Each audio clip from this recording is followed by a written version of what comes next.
Can you explain to people why the mandible claw works? Yeah, I can. Because I think that people think you're stuffing a sock down their throat. That's what it became. And I apologize to every younger sister or brother who had that happen.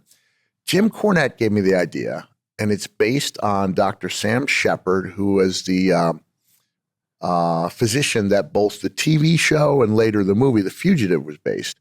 And I'm not a historian like Corny is, but I believe that he was not guilty, but in that state, that wasn't the same as being exonerated. So whether he would not practice medicine or could not, I don't know. But he wrestled for a while in a couple of the southern territories. He was kind of slight of build, and they explained away his lack of physique by amplifying his knowledge of the human anatomy. So the idea is mandible claw, 2 fingers under the tongue. They press down simultaneously on the nerves lying underneath the tongue while also simultaneously pressing up with the thumb on the nerve underneath the chin. And if you do it, you cannot move.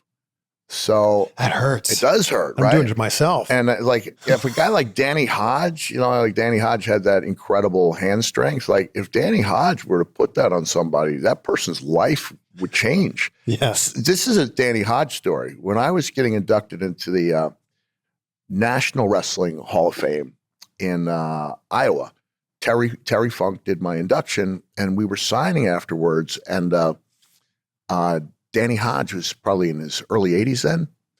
And he put somebody in a headlock, and the person was screaming. And I said to Terry, Terry, I need to know. And Terry's out, he was out of his mind. And so when he looked at me, he said, "Cactus, you don't want to put your head in there?" I said, "No." And he went, I said, okay. Because this is a guy, some of these legendary stories about people calling wrestling fake, and okay, let's just shake on it. And then there would be the lack of ability to hold on to any type of bodily function just because he was squeezing the hand so hard, Jeez. But I was able to, create a backstory where I had some type of, superior strength. But once I put the sock on, it stopped being a nerve hold and just started, he's putting that sock in their mouth, but that was never the case. You got a sock over it. But it's the only move that a wrestling fan can do on themselves. So that's a good point. It's a good point. If you're at home, like underneath the nerves of the tongue, press up, and you can't move. Right? You have to let go of your own hold, or else